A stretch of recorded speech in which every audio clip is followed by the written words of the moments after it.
You know, I think we may have misread the way in which President Vladimir Putin interprets the relationship with the United States. If we think back to the decision that was made by President Obama to pull the interceptor program out of Poland and out of the Czech Republic, I think Putin looked at that and read out of that weakness on the part of the United States, especially on the part of the executive branch. And as a consequence, I think he felt emboldened.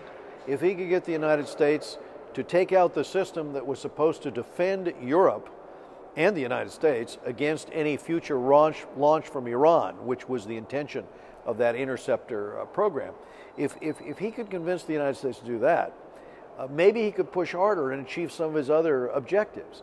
And I think we saw some of that in Crimea and certainly now in eastern Ukraine. So I think it's going to be a challenging time. I think actually the pressure that's being put on Moscow right now with respect to the value of the ruble, now that the price of oil and gas are declining, that's 70% of their exports, oil and gas. It's 52% of the budget for their Department of Defense, for their military budget and the government's budget. So another action we could take is over here in the United States with gas, we're capping wells, we're flaring gas because of the glut in the market.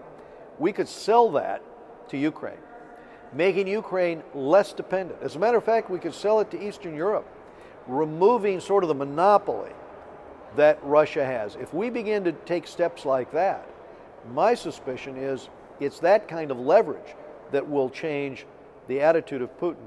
It's the show of strength, it's economic competition that probably will be more impactful than appeasement efforts, which from the beginning have not worked well to encourage Putin to slow his ambitions.